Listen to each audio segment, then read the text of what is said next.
Bom, pessoal, são 7h30. Vamos começar, então, nosso encontro. Boa noite a todos. Bem-vindos ao nosso curso. A inclusão acontece no coração. Eu sou Thaís Ortega, sou uma mulher branca, de cabelos castanhos e lisos, um pouco abaixo dos ombros. Tenho olhos pequenos e castanhos e lábios finos. Estou usando uma blusa de lã branca e um moletom cinza por cima. Atrás de mim tem uma parede clara desfocada. Para quem está chegando aqui pela primeira vez, seja muito bem-vindo. Nós começamos o nosso encontro sempre com a leitura da nossa rotina, o nosso slide de abertura. Vamos começar então apresentando.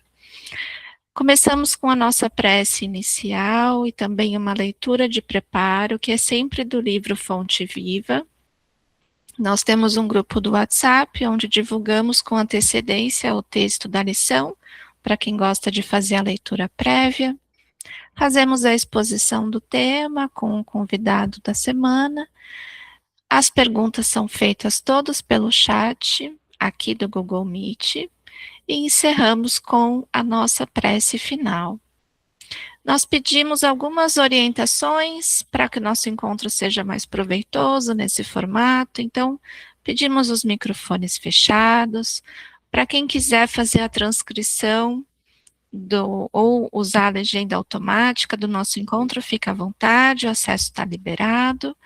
Nós pedimos então que a interação seja feita inicialmente pelo chat, a menos que o expositor do dia solicite a interação de uma outra maneira. Todas as nossas aulas são gravadas e disponibilizadas ao final da semana, normalmente aos domingos. Para quem é de WhatsApp, nós mandamos pelo WhatsApp. Para quem é de e-mails, nós mandamos pelo e-mail também. Bom, hoje, quem vai fazer a nossa prece inicial e o nosso preparo é a Vanessa Marigueto. Van, bem-vinda, fica à vontade. Boa noite a todos. Eu sou a Vanessa Marigueto, para aqueles que estão aqui a primeira vez. Sou uma mulher branca, de cabelos claros, estou acima do ombro, estou usando um óculos de armação arroxeada, uma malha azul clara com um colete preto, e atrás de mim há uma parede com uma parte de um quadro que estão desfocados. Então, nesse momento, primeiramente, eu convido a todos que se sentirem confortáveis para fechar os olhos, acalmar o coração. E nesse momento, vamos elevar o nosso pensamento a Deus, nosso Pai, agradecendo por essa oportunidade de estarmos aqui todos reunidos mais uma vez para aprendermos, refletirmos, nos auxiliarmos. Senhor, abençoa esse encontro de aprendizado, que os ensinamentos, que todo o aprendizado aqui encontre terreno fértil em nosso coração, em nossa alma. Envolva esse ambiente virtual em vibrações de paz. Pedimos aos benfeitores espirituais responsáveis por esta tarefa, por esse trabalho, que nos inspire, nos ampare, nos auxiliem e envolvam a nossa irmã Vivian, que trará o tema de hoje. Que assim seja, graças a Deus. Bom, e hoje para o preparo, nós vamos estar lendo a lição 156 do livro Fonte Viva, psicografado por Francisco Cândido Xavier, pelo Espírito Emmanuel, que tem como tema parentes. E começa com a passagem de Paulo, na primeira carta a Timóteo, no capítulo 5, versículo 8, que diz assim: Mas se alguém não tem cuidado dos seus, e principalmente dos da sua família, negou a fé e é pior do que o infiel. A casualidade não se encontra nos laços da parentela. Princípios sutis da lei funcionam nas ligações consanguíneas. Impelidos pelas causas do passado a reunir-nos no presente, é indispensável pagar com alegria os débitos que nos emanam a alguns corações, a fim de que venhamos a solver nossas dívidas para com a humanidade.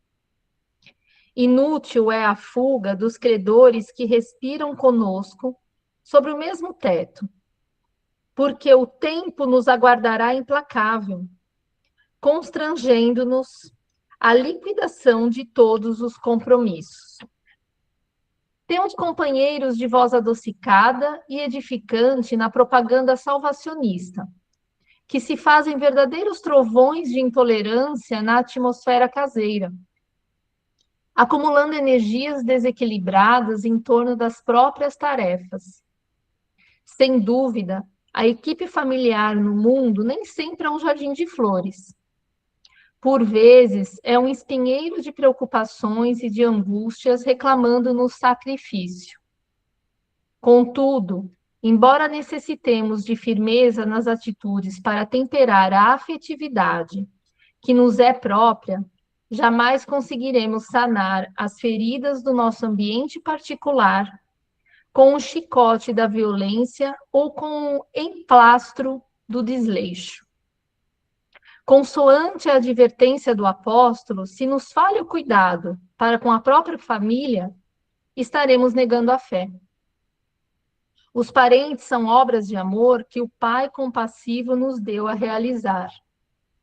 Ajudemo-los através da cooperação e do carinho, atendendo aos desígnios da verdadeira fraternidade.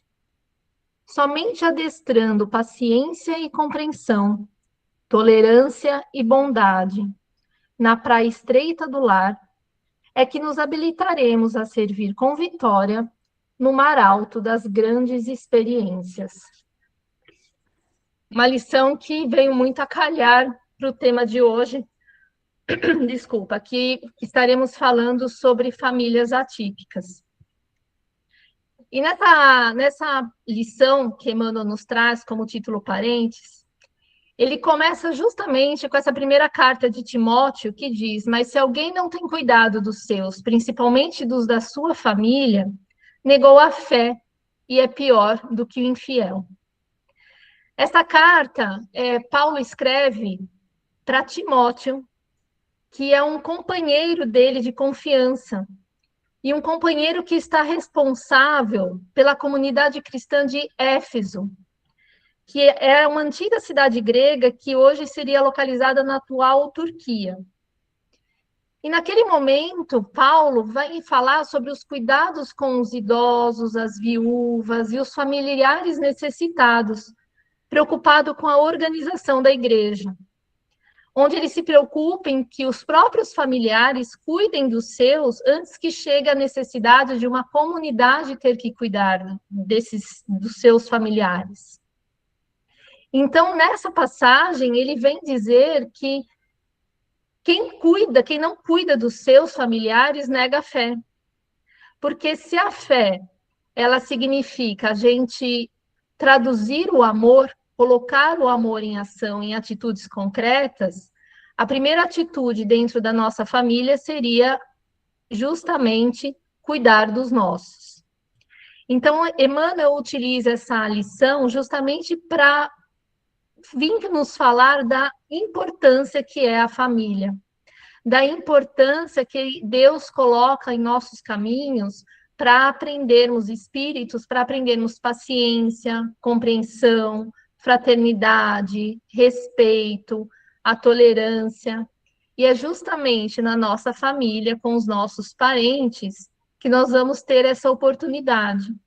E se nós trouxermos para o nosso curso inclusão, nós vamos começar a entender que a verdadeira inclusão, ela vai começar justamente no nosso lar, na nossa família. Porque é lá que nós vamos começar a acolher, a valorizar cada um que está ali no nosso lar com a sua singularidade, transformando realmente esse amor nessa ação. Então, esses vínculos familiares, Emmanuel vem trazer que são oportunidades. E, ao mesmo tempo, quando ele fala assim, pagar com alegria os débitos que nos emanam alguns corações. De primeira, quando nós lemos essa frase, podemos entender de uma forma mais assim pesada. Será que é um castigo? Não. Ele não traz essa frase do jeito que ele traz, como se fosse uma coisa difícil, um castigo, mas justamente como uma oportunidade. Porque muitas vezes no nosso lar nós vamos reencontrar espíritos que nós temos compromissos afetivos de outras vidas, de outras encarnações. E ele traz que é inútil essa fuga dos credores nossos que respiram justamente ali no mesmo teto, porque a verdadeira transformação nossa vai ser justamente com aqueles que estão no nosso teto. Então, quando nós falamos sobre inclusão, não adianta a gente trazer a inclusão só em discursos, mas olhando essa lição, falando sobre parentes, é preciso praticar isso dentro da nossa casa, ouvindo, respeitando, acolhendo, adaptando os nossos ambientes, se por acaso nós temos um idoso que mora com a gente no nosso lar, adaptando nossos ambientes se nós temos uma pessoa com deficiência, valorizando a capacidade de cada um que está ali no nosso lar. Porque muitas vezes é o que Emmanuel traz. É muito mais fácil fazer isso com quem está fora do que quem está dentro do nosso lar. Então, essa reflexão ela é muito necessária para todos nós. Quando ele fala também que a equipe familiar no mundo nem sempre é um jardim de flores, ele vem dizer que toda família enfrenta seus desafios. E existem cansaços, limitações, preocupações financeiras, enfermidades, dificuldades emocionais, conflitos nas famílias. Então, trazendo para o tema que a Vivian vai vir refletir com nós, as famílias atípicas frequentemente enfrentam seus desafios e desafios como preconceito, sobrecarga, insegurança, uma falta de apoio, de uma rede de apoio. Então, por isso, Emmanuel não idealiza a família nesse texto, mas ele sempre traz e convida a transformação desse amor, começando dentro da nossa família. E diz que jamais conseguiremos sanar as feridas do nosso ambiente particular com o chicote da violência e com o emplastro do desleixo, ele diz no texto. Então, que não adianta nós educarmos ou nos educarmos com agressividade. E também não adianta nós termos a omissão, que nós temos que ter esse equilíbrio realmente entre amor e responsabilidade, amor e ação. E lembrar, como ele diz, que os parentes são obras de amor que o Pai compassivo deu a realizar. E toda obra, se nós formos lembrar, toda obra exige dedicação. Toda obra exige tempo, exige paciência, exige persistência. Então, que nós possamos olhar os nossos parentes como uma oportunidade e começar realmente a exercer essa inclusão que deve começar no nosso coração, essa ação dentro do nosso lar. É isso, gente. Obrigada. Obrigada, Van. Que bacana essa lição. Acho que tem realmente tudo a ver com o nosso tema de hoje. Eu estou bem animada para a conversa que nós vamos ter. Já vou então apresentando para nós. É uma alegria muito grande receber a Vivian Martinez, que vai falar hoje para a gente então um pouco sobre família típica. Ela é uma mãe atípica, pedagoga e é também diretora do Serviço de Atenção Psicossocial à Infância e Juventude aqui em Peruíbe, onde ela faz um trabalho muito bonito. Vivian, seja bem-vinda, fica à vontade para fazer a sua autodescrição e a gente começar o nosso papo. Obrigada pelo convite, Thaís, Vanessa, uma boa noite a todos. Eu estou muito feliz pela oportunidade, né, de estar aqui com vocês, falando um pouquinho sobre inclusão, sobre maternidade atípica, e deixa eu me autodescrever. Eu sou uma mulher branca, de cabelos loiros, né, de luzes até os ombros, tenho os olhos verdes, estou com um batom vermelho, estou vestida com uma blusa mostarda, né, de gola alta, com brincos dourados. E aqui atrás de mim tem uma parede com espelho, com 2 enfeites de madeira com uma planta verde e uns coraçõezinhos atrás. Gostaria de saber se eu estou sendo bem ouvida, se está todo mundo, né, me ouvindo. Maravilha. E então, vamos lá. Eu hoje estou aqui não só como a parte técnica, né, mas com algo que eu vivo da minha experiência como mãe atípica, né, mãe do Nicolas.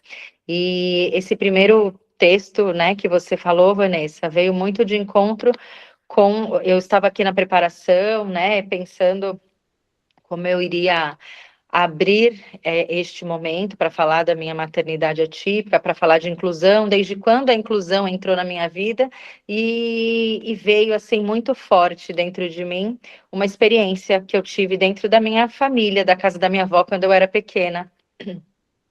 E aí eu acho que eu nunca, né, comentei sobre isso em nenhuma palestra, em nenhuma outra palestra que eu dei, mas eu sei que aquela foi a minha primeira experiência com a inclusão. E eu acho que hoje eu sou uma pessoa, né, inclusive até mesmo antes do Nicolas nascer, pelo meu trabalho, né, por estar dentro da educação, mas porque eu tive dentro da minha família, né, a minha avó, que era uma pessoa extremamente amável, carinhosa com a família, que estava sempre rodeada de filhos, netos, e ela tinha uma cunhada, e essa cunhada dela, que era minha tia-avó, né, ela ficou tetraplégica. E ela ficou cuidando dessa minha tia. E eu lembro que eu era pequena e ficava ali na casa dela, e a minha avó, sem muito conhecimento, né, e colocava a cama da minha tia na sala, que ela falava, não vou deixar a tia Lica no quarto, porque senão ela não vai conversar com as pessoas vão chegar e vão precisar ir até o quarto. E ela deixava a cama dela na sala. E eu lembro que estava com os meus primos e eu queria comer bolinho de chuva que a minha avó fazia. E aí ela falou assim, não, vai perguntar para sua tia. Mas a minha tia, ela era tetraplégica, ela balbuciava, mas a gente não, né, não conseguia compreender muito o que ela falava. E de alguma forma foi ela que ensinou a gente a fazer o bolinho de chuva, por esse formato da minha avó inseri-la, né? Fazer com que ela se sentisse pertencente ali naquele momento, dentro daquela rotina que a gente tinha. Então, isso me marcou muito. E hoje, né, conversando aqui com vocês, e depois dessa fala da Vanessa, me veio isso, quanto a gente se torna inclusiva, a gente se torna uma pessoa que tem mais amor, tem mais carinho, tem mais respeito, tem mais empatia através da nossa família, através do que a gente aprende ali no nosso seio familiar. E então eu sou pedagoga, né, professora, coordenadora, diretora, e hoje, né, estou atuando num serviço de saúde mental para crianças e adolescentes, e isso me trouxe uma bagagem, mas o que realmente me faz estar aqui hoje e falar com tanto amor sobre a inclusão é a maternidade atípica. Eu sou mãe da Bianca, que tem 24 anos, e mãe do Nicolas, que tem 8 anos. E eu fui mãe muito jovem, e aí eu, né, quando resolvi ter o Nicolas, foi uma gestação muito desejada, algo que eu queria muito vivenciar e aproveitar. Então, Nicolas foi uma criança extremamente desejada. E, em momento algum, passou pela minha cabeça, e eu acho que não passa pela cabeça de nenhuma mãe, que o filho pode, né, nascer com alguma deficiência. A gestação transcorreu, né, dentro do esperado, e aí com 33 semanas eu tive um desconforto, e o médico sugeriu que eu fizesse, né, alguns exames e ficasse de repouso. E quando eu fui fazer o ultrassom, já no hospital que eu pretendia ter, né, o Nicolas, o médico, né, verificou que ele já estava em sofrimento e que a gente precisaria fazer uma cesárea de emergência. E aí aquele misto de sensações, porque ele só tinha 33 semanas e já ia nascer, mas ao mesmo tempo a alegria de poder, né, conhecer o rostinho do meu filho tão desejado. Nicolas nasceu, né, de 33 semanas, com 1,595 kg, 41 centímetros. E aí, quando eu olhei para o rostinho dele, eu só vi amor e naquele momento não me passou pela cabeça, eu não vi nada de diferente. Ele ficou na UTI e nos primeiros dias ele teve icterícia, então ele ficou com os olhinhos vendados. E aí eu não conseguia ver muito, né? Lá pelo quarto, quinto dia, foi quando tiraram a vendinha dos olhos dele e ele começou a abrir os olhinhos. Eu podia fazer visitas, 2 visitas por dia. Então era no período da 1h da tarde, 7h da noite. E aí, quando ele começou a abrir os olhinhos, eu olhei e me veio na cabeça uma pessoa com síndrome de Down pelos olhinhos amendoados, mas ele era muito pequenininho, né, muito magrinho. E aí eu guardei aquilo para mim. E eu ia para casa e voltava com aquela dúvida. E aí uma semana depois dele nascer, uma médica, né, entrou, elas toda vez que a gente vai visitar, elas dão aquele relatório, né, de como a criança está. E aí ela falou para mim, ela falou, olha, nós vamos pedir um exame chamado cariótipo, né, para o Nicolas, porque ele tem algumas características sindrômicas. E aí eu falei, nossa, mas será que é síndrome de Down, doutora? Ela falou, olha, não sei, né? Ele tem algumas características sindrômicas que somente esse exame do cariótipo vai poder, né, nos falar. E aí, ficamos lá no hospital por 20 dias, e aí quando saímos do hospital, fomos fazer esse exame. Mas o Nicolas era muito pequenininho e magrinho, então a gente não conseguiu. Demos prioridade para o exame do pezinho, para outros exames, então demorou para a gente fazer o cariótipo e o resultado do cariótipo também demora. O resultado saiu quando o Nicolas tinha 3 meses. E aí, nesses 3 meses, todos os dias eu olhava para ele e tinha dia que eu acordava e falava: não, ele não tem nada. Dentro do meu coração, eu tinha uma esperança, né, de que ele não tivesse uma deficiência, de que a síndrome de Down não existisse. E aí, nesse dia, né, 3 meses após o nascimento dele, saiu o exame do cariótipo e eu passei o dia inteiro olhando o celular, entrando no site do laboratório. E quando saiu o resultado, eu lembro que foi um momento muito. Parece que tudo ficou em silêncio e a luz baixou e ficou tudo mais escuro. Foi um misto de sentimentos, porque a gente nunca espera receber um filho com deficiência, e por mais que a gente ame aquele filho, a gente tem a esperança de que não seja, porque são tantos os desafios, são tantas as barreiras, né?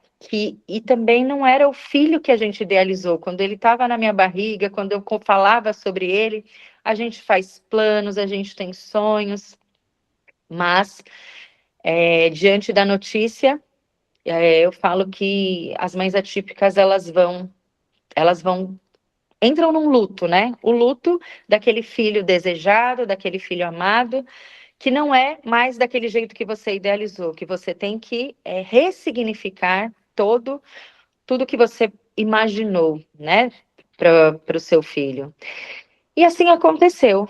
Aquele dia, né, aquele final de tarde, foi difícil, foi triste, mas no dia seguinte eu já acordei e falei, opa, agora eu tenho um diagnóstico, agora eu sei o que meu filho tem e agora eu vou à luta. E agora eu vou à luta para entender, compreender, estudar e fazer o que eu puder para a vida do meu filho ser a melhor possível dentro das condições que ele tem.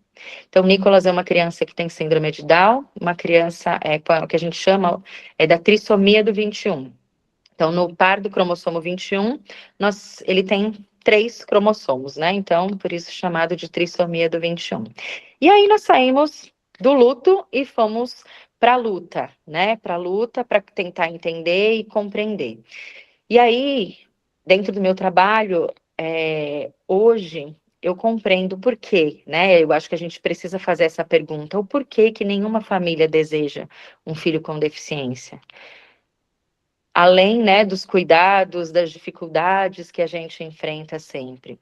Mas é a solidão da maternidade atípica, né? É a falta de apoio, a falta de conhecimento das pessoas que faz com que muitas delas sejam preconceituosas, muitas delas nem conheçam sobre a deficiência e já têm julgamentos, né, sobre a deficiência. E as barreiras, né? As barreiras de inclusão, que são principalmente as barreiras atitudinais, as barreiras das pessoas. Existem barreiras físicas, arquitetônicas, de comunicação, mas eu acho que mas essas a gente consegue ajustar, vamos dizer assim, né? Olha, vamos fazer uma lei que tem que ter rampa, vamos fazer uma lei que precisa ter comunicação acessível, e essas a gente vai conseguindo ajustar. Mas agora as barreiras atitudinais, que são as barreiras colocadas pelas pessoas, essas são as mais difíceis, essas são as que a gente precisa constantemente estar lutando, constantemente estar falando sobre inclusão, né? E dentro dessas barreiras atitudinais, normalmente elas são invisíveis, né? São barreiras invisíveis e elas vêm com os julgamentos. Um dos principais julgamentos que eu, né, percebo é que quando você pensa numa pessoa com deficiência, quando uma mãe recebe um diagnóstico de uma criança com deficiência, normalmente vem aquele sentimento de incapacidade, né? As pessoas já presumem incapacidade naquele ser, sem nem conhecê-lo, simplesmente por um diagnóstico, seja síndrome de Down, seja autismo, seja uma deficiência física, uma síndrome rara, e elas já presumem essa incapacidade. E presumir incapacidade é o que limita as pessoas com deficiência. Porque quando a gente limita, quando a gente presume incapacidade, a gente não oferece oportunidade. E normalmente essa é a maior barreira, é a barreira do capacitismo, né, que a gente chama. Outras, né, barreiras e que a gente vê acontecer muito, principalmente nas deficiências invisíveis, né, que a gente fala, aquelas que a síndrome de Down, por exemplo, ela tem características, né, o fenótipo da pessoa já mostra que ela tem uma síndrome de, mas tem deficiências que são invisíveis e que muitas vezes a gente ouve: nossa, mas na minha época não tinha nada disso. Ah, mas isso é falta de educação, é a mãe que não está fazendo, né, educando da forma correta. E aí isso acaba invisibilizando a deficiência, porque só porque você não vê, você não enxerga os traços, né, não tem nenhuma característica marcante no fenótipo, você descredibiliza, né, você não acredita que seja, que aquele comportamento, que aquela atitude, ele venha de uma deficiência. A falta de suporte, né? Porque quando uma família típica, ela tem uma pessoa com deficiência, tem um filho, alguém da família, ela não tem, normalmente ela não tem suporte, né? Nós vemos aí que a grande maioria das famílias atípicas, 50% pelo menos dos pais acabam abandonando as mães, então nós temos uma porcentagem muito grande de maternidade atípica solo, né, de mães que cuidam de seus filhos com deficiência sozinhas. Então, essa falta de suporte, essa falta de rede de apoio, é algo também que faz com que a maternidade atípica seja mais difícil ainda, né? De ter uma criança com deficiência seja mais difícil ainda.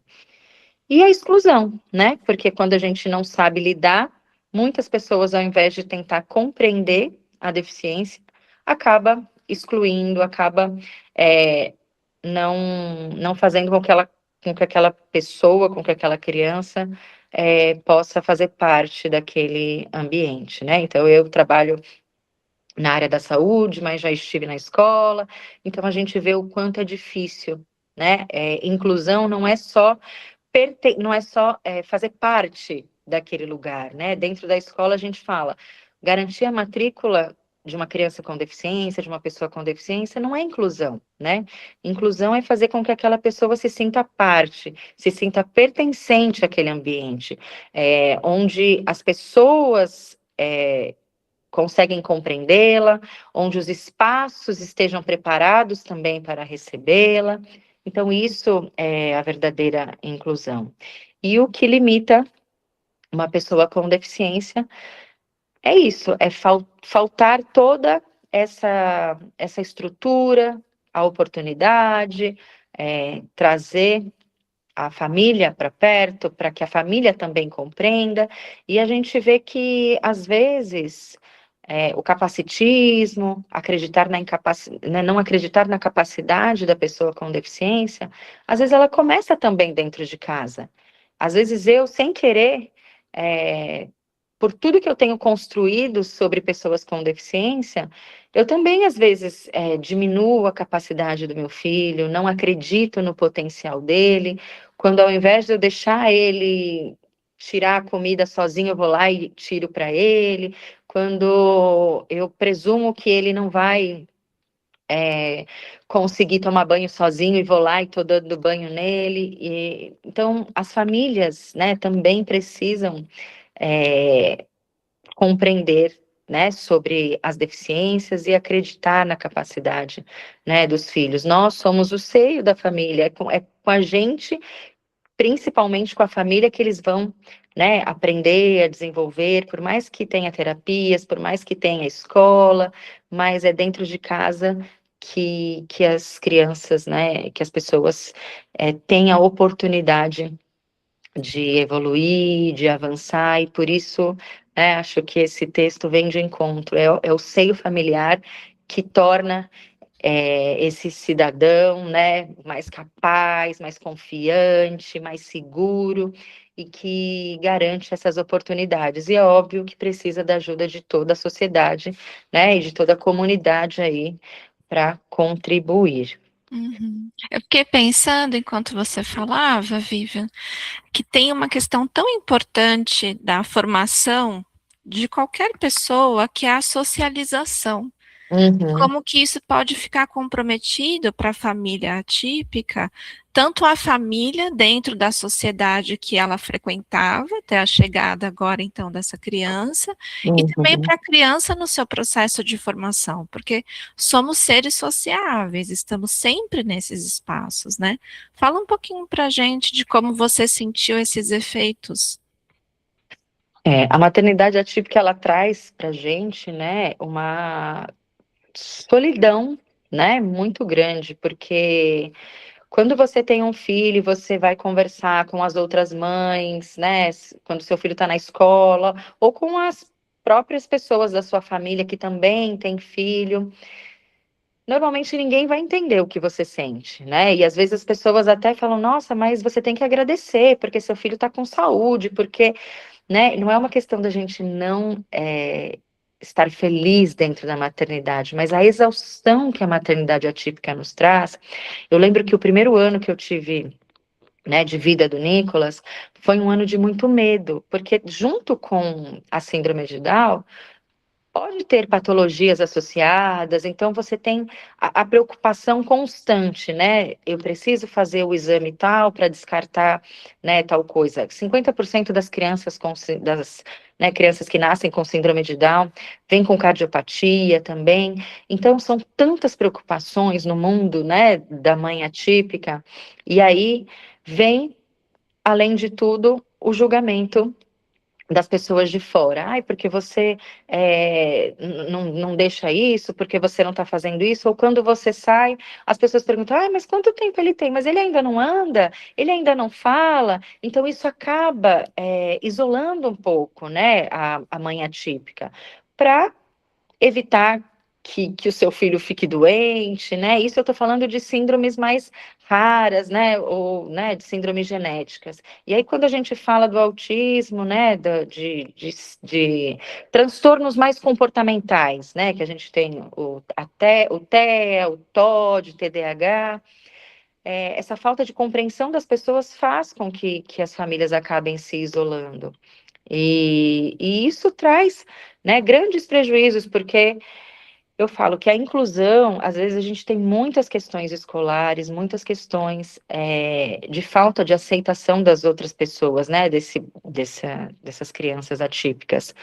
E a gente acaba tendo um prejuízo muito grande, não só para a criança, né, que é atípica, mas a inclusão ela é importante não só para essa criança com deficiência se socializar, ela é importante para que as outras crianças, para que a comunidade saiba que essas pessoas existem, aprendam a lidar. Não é o meu filho que tem que aprender a conviver em sociedade. Não é somente eu, enquanto mãe atípica, que preciso ensiná-lo a se portar nos lugares. As pessoas também precisam compreender sobre a deficiência dele, as pessoas também precisam buscar aprender sobre como melhorar ali o ambiente para ele, como compreender algumas atitudes dele. O Nicolas é uma criança com síndrome de Down e TEA também. Então, tem alguns comportamentos que no começo me impossibilitavam de sair.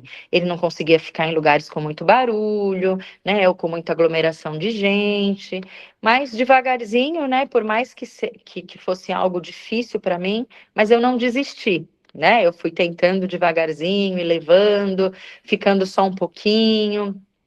E naquela época eu nem sabia que ele tinha que ele tinha o autismo, e ele apresentava esses comportamentos. Mas devagarzinho a gente vai insistindo, mas tem mães que têm tanta falta de rede de apoio, tanta falta de suporte, que elas infelizmente acabam se isolando. E aí a única rede de apoio, né, que sobra para essas famílias, às vezes é a escola, é a terapia, né, é o único lugar que elas acabam indo. Então, por isso que é tão importante esses espaços de apoio, né, esses espaços de acolhimento para essas famílias que compreendam e que não julguem, né? Eu falo que um dos principais medos, né, de uma mãe atípica é o que vai acontecer depois que ela for embora, né? Porque a gente tá ali todos os dias lidando com os nossos filhos, que ele, né, entortou a cabeça, você já sabe que ele quer alguma coisa. Ah, ele fez, você já sabe o que que é. E será que outra pessoa, será que outro espaço, né, vai acolher da forma que a gente acolhe? E aí chega essa parte que a gente tem que ter coragem, que a gente tem que confiar e falar, filho, vai para o mundo, porque você vai ter que aprender. E às vezes, né, as pessoas não vão lidar como a gente lida, não vão tratar como a gente trata, mas a gente precisa, né, acho que é até feio falar, mas a gente precisa empurrar para o mundo, a gente precisa empurrar para as pessoas, para que elas também, opa, eu também preciso lidar com isso, não é só a mãe, não é só porque o filho é dessa mãe que é ela que vai ter que dar conta, que é ela que vai ter que dar um jeito, não. Todo mundo vai ter que aprender um pouquinho, todo mundo vai ter que compreender um pouquinho sobre a deficiência, né? Porque incluir não é só aceitar, incluir é compreender, compreender as diferenças, compreender o porquê, né, daqueles comportamentos e ajudar, e ser suporte, né, e ser apoio para essas famílias que normalmente se sentem tão desamparadas,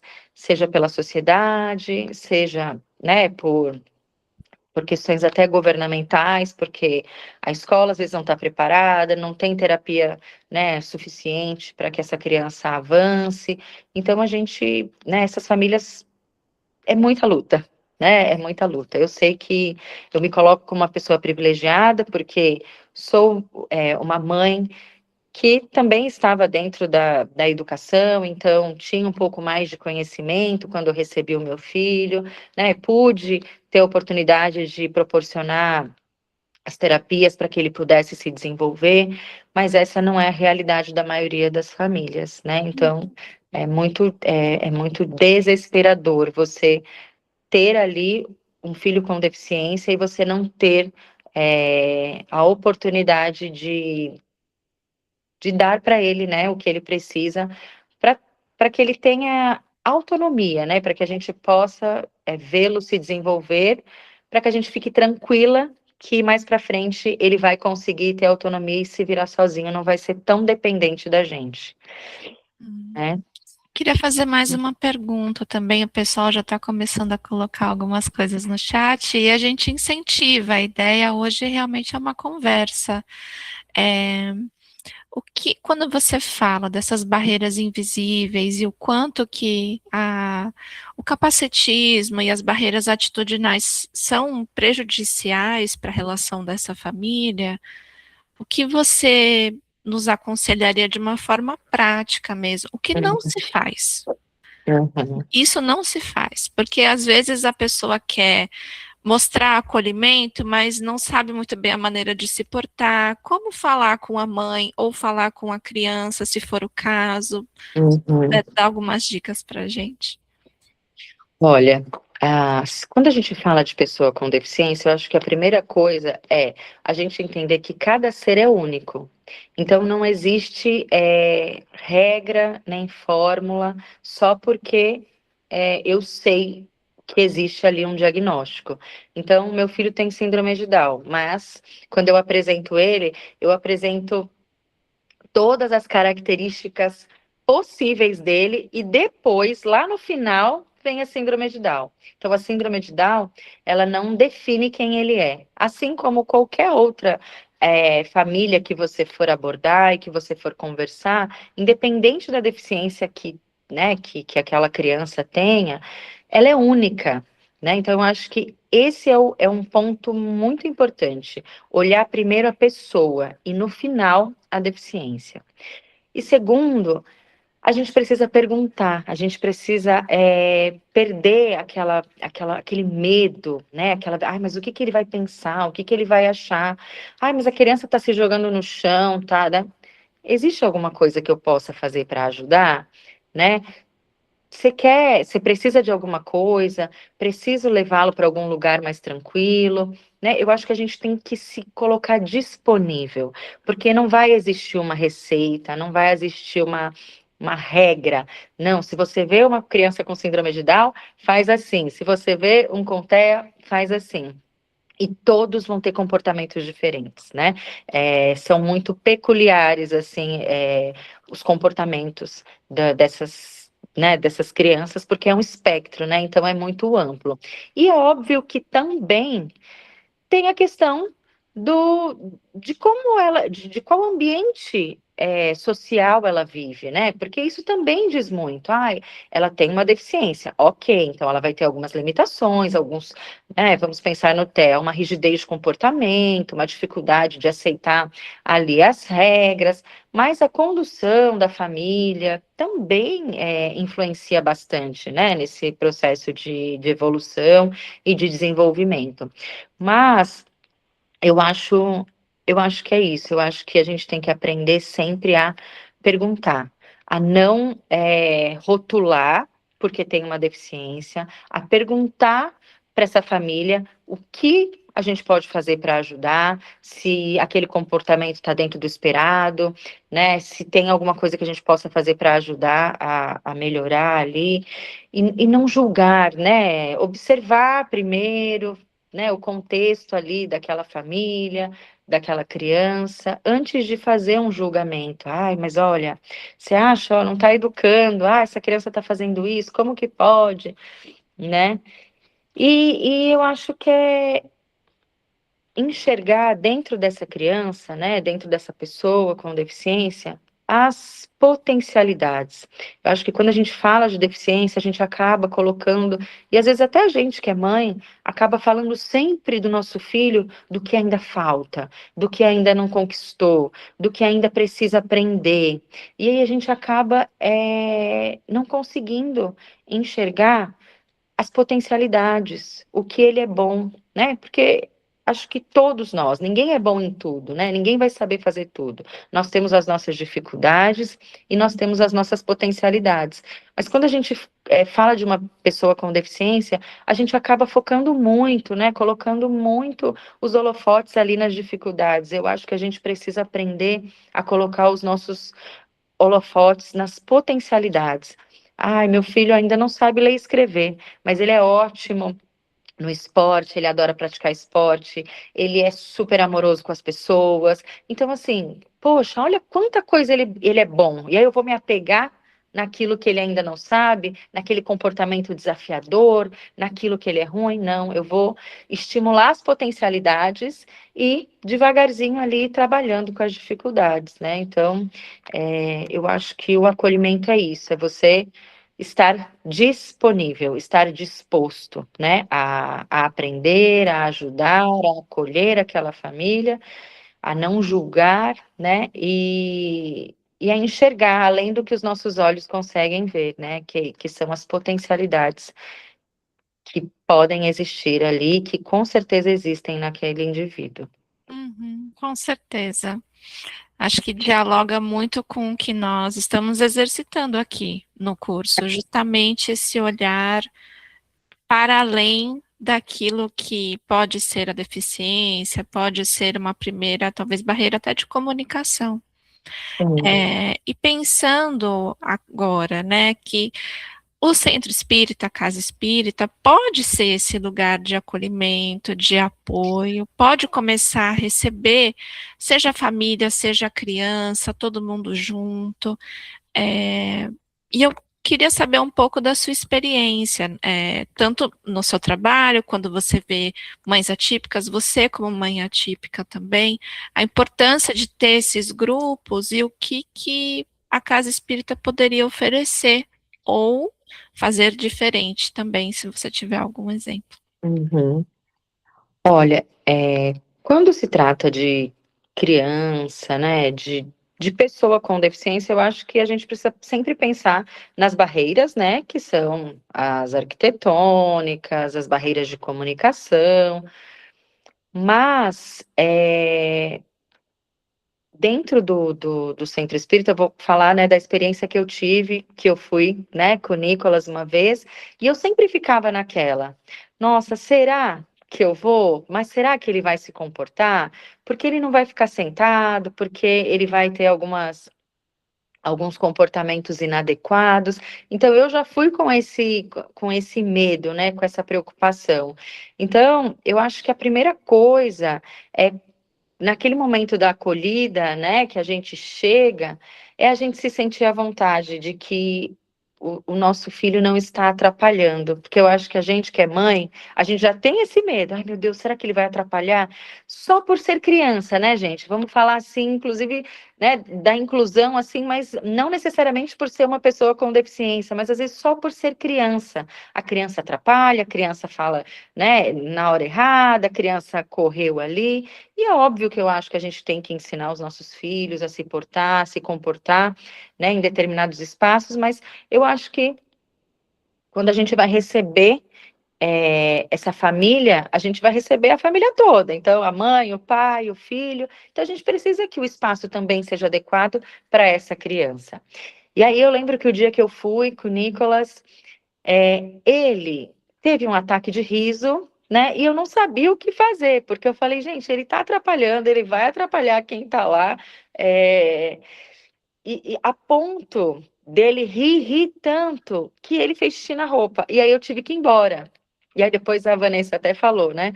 Vivian, mas você não precisava ir embora, não sei o que. Eu falei, Vanessa, ele fez xixi de tanto que ele deu risada. Mas eu também não tinha, foi a primeira vez que a gente tinha ido, ele também nunca tinha ido. E ele teve esse, né, comportamento de rir demasiadamente.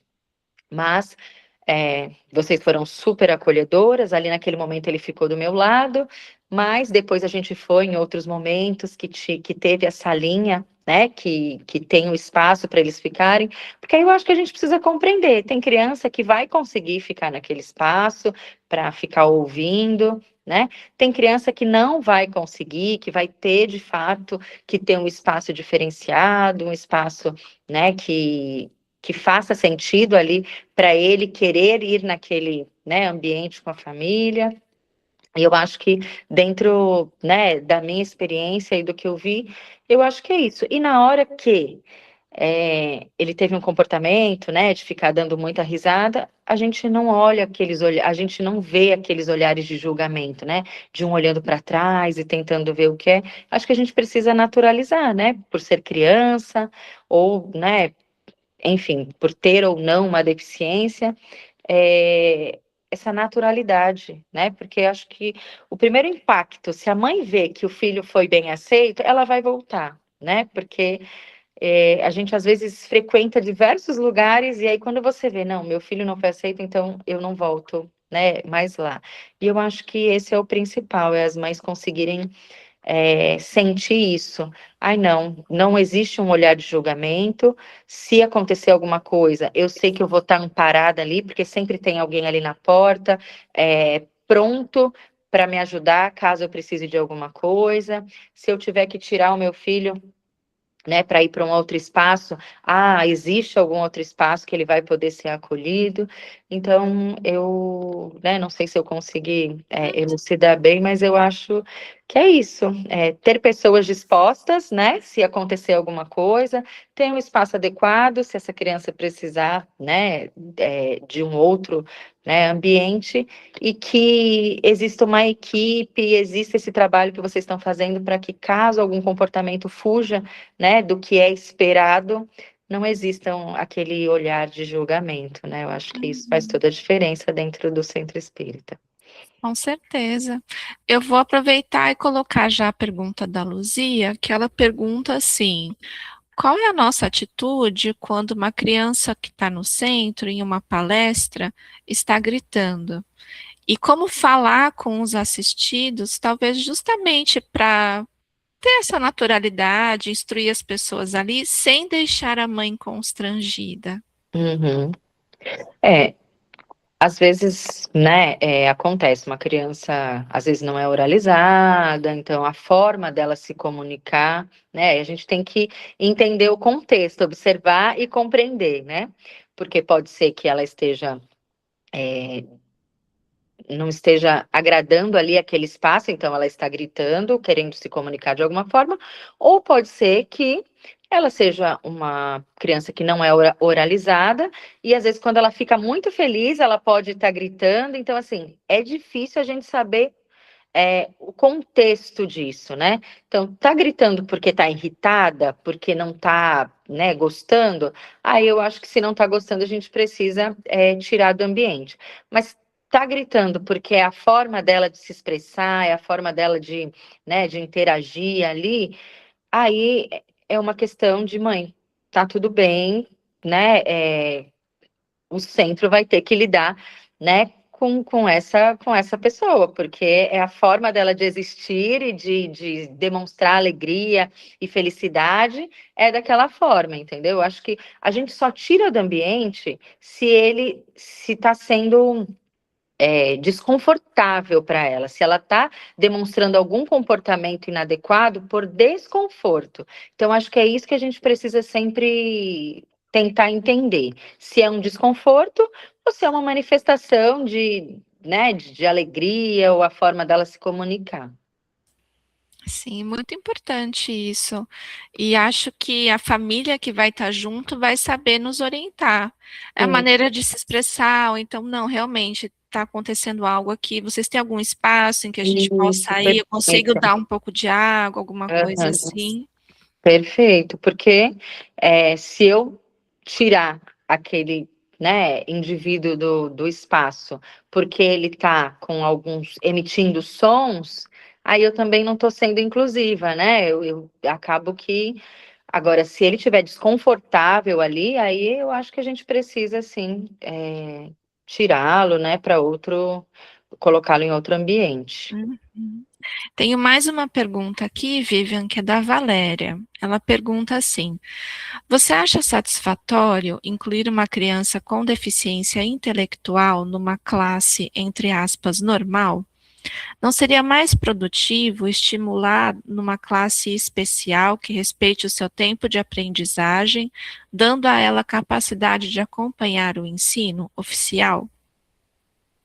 Olha, a gente discute muito sobre isso, né? Porque dentro do serviço de saúde mental, a gente recebe bastante crianças, né, com deficiência intelectual. E existem duas vertentes. A vertente de que a criança tem o direito de aprender, né? E às vezes, dentro de uma sala regular, ela não está tendo a oportunidade que ela precisa para esse aprendizado. Mas também existe um outro lado, de que ela precisa estar inserida dentro de um grupo, né, de pessoas da sua idade, né, para que ela crie ali laços de convivência. A gente aprende muito com os pares, né, então a gente também não pode conviver só com pessoas do seu jeito, né, com o seu nível de aprendizado. E aí são coisas que a gente acaba refletindo, mas que a gente também não tem muito uma solução. Quando eu falo de escolas especiais, eu acabo segregando essas pessoas, colocando elas, né, numa escola diferenciada. E aí eu isento, né, eu não sei se a gente pode entrar nisso, mas aí eu isento, vamos pensar assim, políticas públicas para que fortaleça as escolas regulares, né? Então, não, aqui não é o ambiente para crianças com deficiência, então essa escola vai ser assim só para essas crianças, então tá tudo bem. E aí a escola especial que se adeque para atender as pessoas com deficiência intelectual, enfim. Aí é uma coisa pessoal, eu acho que a gente, né, cada um vai ter a sua visão diante das experiências que viveu, diante das coisas que, né, que acredita. Eu gostaria muito que meu filho tivesse momentos em numa sala especial, porque ele com certeza teria uma aprendizagem, né, diferenciada, porque ele teria um professor especialista, mas ao mesmo tempo eu entendo que ele também tem o direito de pertencer a uma sala regular, né, em alguns momentos para se socializar, e também como eu já falei, o benefício da inclusão é, ela é para o meu filho, mas ela é principalmente para as outras pessoas que não têm deficiência. Elas, com certeza, aprendem muito mais, né, sobre empatia, sobre respeito, sobre amor ao próximo, sobre paciência, né? Então, eu acho que as pessoas com deficiência, elas ensinam muito para as pessoas, né, sem deficiência também. Por isso, eu acho que a gente precisava de um apoio na escola regular para que essas crianças com deficiência tivessem mais oportunidade de aprendizado. Uhum, bacana. Agora o José Aparecido faz uma pergunta um pouco mais pessoal. Tá. Quantos anos o Nicolas está hoje? Teve alguma fase que você achou que teve mais dificuldade? Ou seja, como dizem, as crianças até os 2 ou 3 anos dão muito trabalho e depois começam a trazer mais alegria para o ambiente. O Nicolas tem 8 anos. E, bom, todas as fases eu acho que é desafiadora, né? Mas eu acho que essa que nós estamos agora é mais desafiadora, porque quando é pequeno, a gente leva para onde a gente manda, né? E aí agora ele está na fase dele querer, né? Ser dono do que ele quer fazer, de como ele quer, né? Organizar as coisas. E ele é um garotinho bem genioso, eu posso dizer assim, né? Então. E aí eu acho assim, quando a gente tem um filho com deficiência, a gente tem muitas preocupações, principalmente com os marcos de desenvolvimento, né? Ai, mas vai aprender a andar, ai, vai aprender a falar, ai, vai aprender a. E aí eu passei por esse processo bem angustiante. O Nicolas andou com 3 anos, assim, foi uma luta muito grande. Eu falo que minha casa virou um centro de terapia, porque era todo dia eu estimulando, eu estimulava, minha vida era estimular o Nicolas, tadinho. Mas hoje a gente colhe frutos, porque ele é uma criança bastante independente, né? Ele é uma criança que está se desenvolvendo muito bem. Mas quando chega essa parte de ser muito genioso, de não obedecer, de não querer, e aí eu fico nessa, o que será que é do TEA, né, que é essa rigidez de comportamento, essa dificuldade né, de aceitar alguns limites, ou que é realmente essa questão do ser humano mesmo, que quer, né, não quer aceitar os comandos mais da mãe. Então, eu acho que essa é a fase mais desafiadora que a gente tá, viu? Não era quando era pequenininho, não. Quando era pequenininho, é só alegria, amor, e a gente carrega para lá e vem para cá e faz o que a gente quer. E agora não, agora ele já tá, né, com um gênio mais forte, assim, e mais difícil de lidar. Eu, como mãe, me identifiquei muito com você. Então, e acho que Eles não vão vai crescendo, vão ficando com mais autonomia, que na verdade é o sim. que nós queremos, né? Exatamente. E aí eu nem reclamo, sabe? Que às vezes sabe aquela coisa, mas ele me respondeu, eu falei, ai meu Deus, ele me respondeu. Por quê? Porque é uma autonomia, é algo que a gente trabalhou muito para isso, para que ele tivesse, né? Essa, essa autonomia mesmo de falar o que quer, o que pensa, o que gosta, o que não gosta. Então, acho que eu trabalhei muito para isso e agora eu estou colhendo, né, os frutos disso. Sim. Vivian, a Sarina deixou uma sugestão aqui, quando nós estávamos falando da situação da palestra, né? Ela pergunta assim: será que se incluir na apresentação da palestra uma fala de preparação e sensibilização do público sobre ações de inclusão do espaço poderia auxiliar? Com certeza, eu acho que seria maravilhoso. Fica aí como, né, realmente como uma dica até para eu anotar quando a gente vai participar, fazer alguma palestra, porque às vezes a gente quer fazer palestras, quer chamar mães atípicas para algum evento, e muitas delas não vão para não levar os filhos. Eu tive uma experiência que a gente fez o início de uma capacitação, né, do Capacita TEA para as mães, e eu confesso que cada vez eu aprendo, né, mais. E algumas mães de TEA nível 3 levaram os filhos. E eu estava preparada com 2 pessoas lá que iam ficar com as crianças, né? Para a gente poder, para as mães poderem participar da palestra. Mas eu confesso que eu não me preparei para se chegasse TEA N3. Porque aí é um outro formato, é um outro jeito de você lidar ali, de você atender. Mas, como eu falei no começo, é um aprendizado, a gente só tem que estar disposto, né? E talvez a gente não vai saber lidar naquele momento, talvez a gente vai precisar falar para a mãe, olha, mãe, eu não sei como lidar, mas se você me ajudar, a gente pode aprender junto e eu estou disponível para poder compreender, para poder entender o que a gente pode fazer para facilitar e para melhorar, né, a sua vida aqui, para que você consiga vir.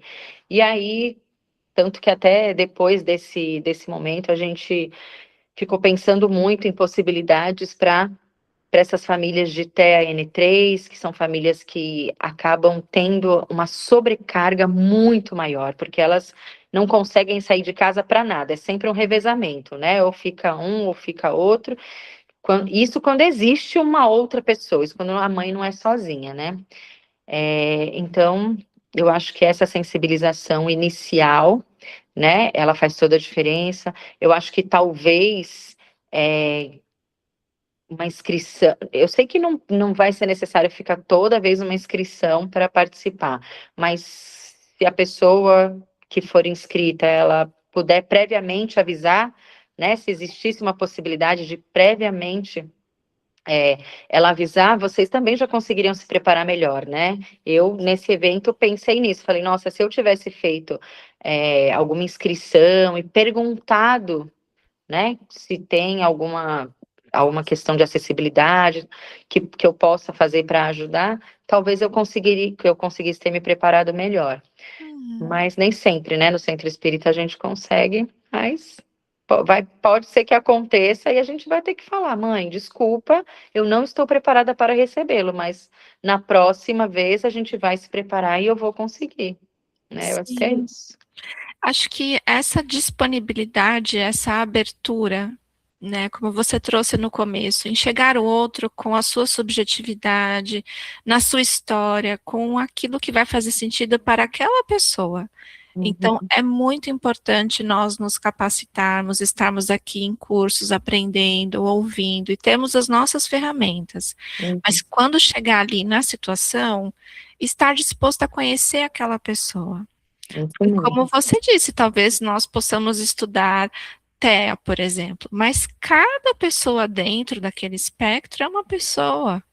isso Então, mesmo. as ferramentas nos orientam e trazem uma base, mas a disponibilidade de escuta e principalmente de convivência, acho que são fundamentais. Exato. Muito bom. E aí, mais Pensando, algum? eu queria te fazer uma pergunta. Estou pensando muito nessa mãe, é, porque você trouxe muitos exemplos em que a mãe está junto com a criança, né? Então, a mãe está ali prestando atenção no comportamento da criança, se a criança pode fazer algo ou precisar de algo que demande a atenção da mãe. Como nós podemos acolher essa mãe?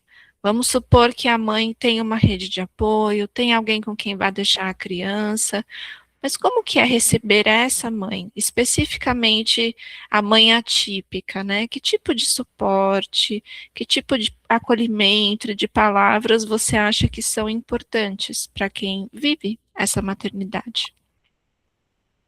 É, é, é complicado e assim, é como se eu tivesse, eu vou falar, né, sobre mim mesmo, né, sobre as minhas dúvidas, as minhas dificuldades, as minhas tormentas, né? Porque a gente que é mãe atípica, você não parece que o seu cérebro não desliga, porque você está sempre preocupada, né? Eu não estou em casa, meu filho está com alguém, mas você ainda está lá, né? Mas será que ele conseguiu dar comida? Porque ele só come se fizer daquele jeito, ou senão, acho que uma das coisas principais é trazer para essa mãe a importância dela se enxergar de novo, né? A importância dela se ver de novo como alguém que tem que estar bem para poder cuidar do filho, né? E eu acho que muitas das mães atípicas acabam esquecendo um pouco de si, mergulhando nessa maternidade, tentando fazer de tudo para dar conta ali do filho. Eu trabalho fora, então eu tenho que é, me virar assim em várias. Mas ao mesmo tempo também o trabalho me traz um, um, um olhar assim, tipo, que eu existo um pouco também, né? Então eu tenho esse respiro da maternidade. Mas muitas mães acabam que não têm, que elas só vivem a maternidade, né? E dentro dessa maternidade, não você pergunta para ela, ai, oi, tudo bem? Ai, se apresenta. Ah, eu sou a mãe do... Porque ela não é mais ela é a mãe de alguém só. Então, eu acho que principalmente trazer isso, trazer essa mãe para ela se enxergar de novo, para ela se ver como mulher, para ela compreender sobre que ela ainda, né, tem sonhos, desejos e que ela precisa olhar para ela, porque se ela não estiver bem, se ela não estiver feliz, ela também não vai poder, né, dar o melhor dela para o filho dela. Então, acho que uma das primeiras coisas é isso. E compreender que essa mãe, ela vai estar sempre cansada, né? Uma mãe que vai estar sempre exausta. E então, quanto menos demandas, melhor. Quanto mais ela puder, né, ser ouvida e ser acolhida e poder, né, se sentir ali naquele momento que está recebendo, né, eu acho que é primordial. Uhum. E também eu acho que eu vejo assim por mim, né, uma angústia sobre o futuro, uma angústia sobre como vai ser daqui para frente, como vai ser lá na frente, como será que ele vai estar, será que ele vai conseguir, será que vai dar para atingir, né, os objetivos para ele conseguir ter uma vida autônoma. Então, essa compreensão, né, com a mãe atípica dessa preocupação exagerada Porque às vezes as pessoas não entendem a preocupação exagerada de uma mãe, né? Acham que, nossa, meu Deus, para quê? Mas só pensa.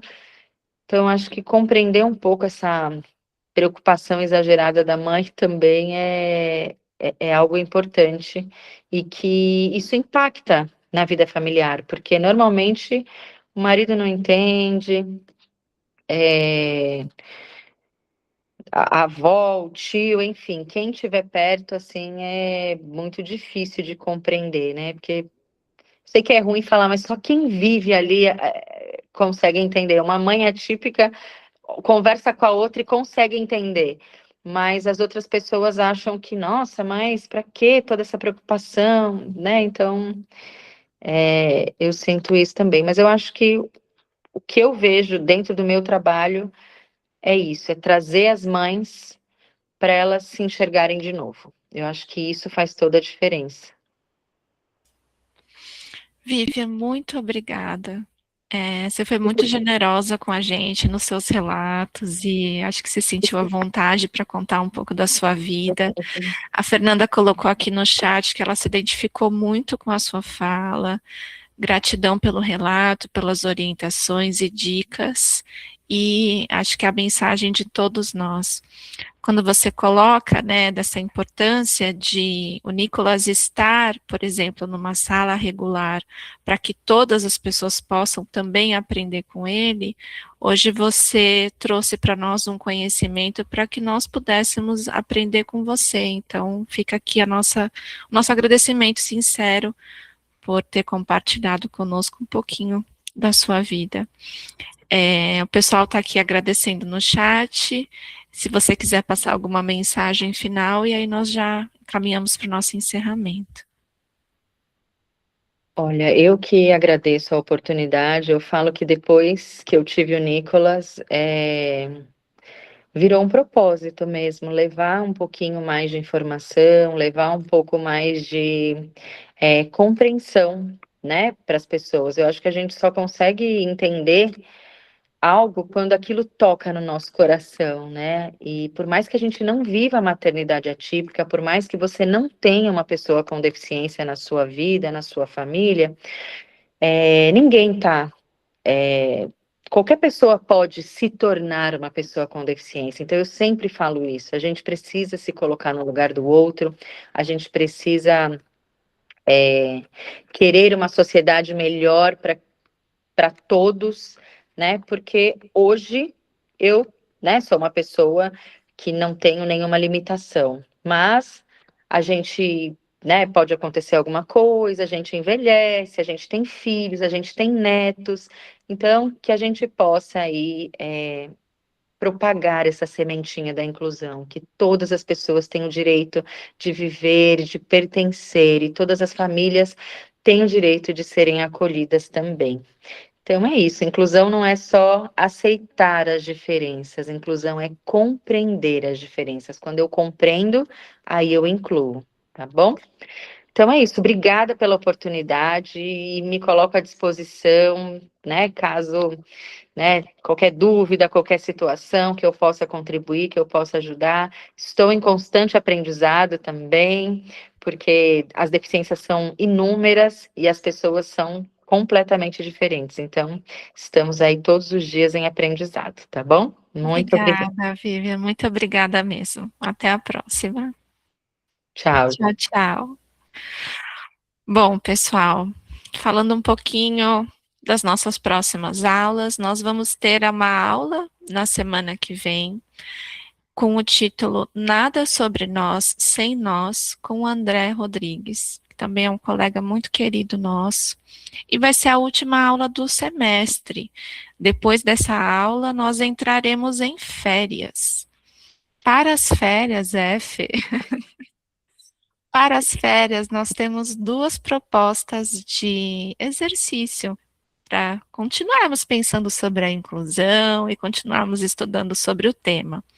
A primeira é a nossa leitura de férias, que nós estamos aqui falando sobre ela desde o começo do curso. Vou retomar, mas nós também podemos colocar no grupo e mandar por e-mail. O livro é Evangelização de Portas Abertas, deixa eu pegar direitinho aqui, para o autismo, isso mesmo. A evangelização de portas abertas para o autismo. Esse livro foi escrito pela Lúcia, e a Lúcia estará conosco no retorno das férias. Vejam que privilégio, nós vamos ter uma aula com a autora. Então, leiam o livro, preparem as suas perguntas. Ela é uma pessoa super bacana também, super disponível. Acho que vai ser um aulão. E a nossa segunda proposta de exercício vai ser um curso online de 3 horinhas sobre descrição de imagens.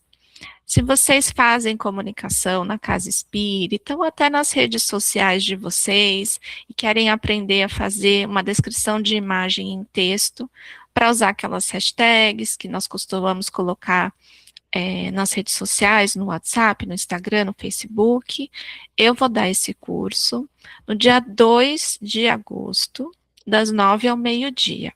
Vai ser nesse mesmo formato que nós já temos aqui.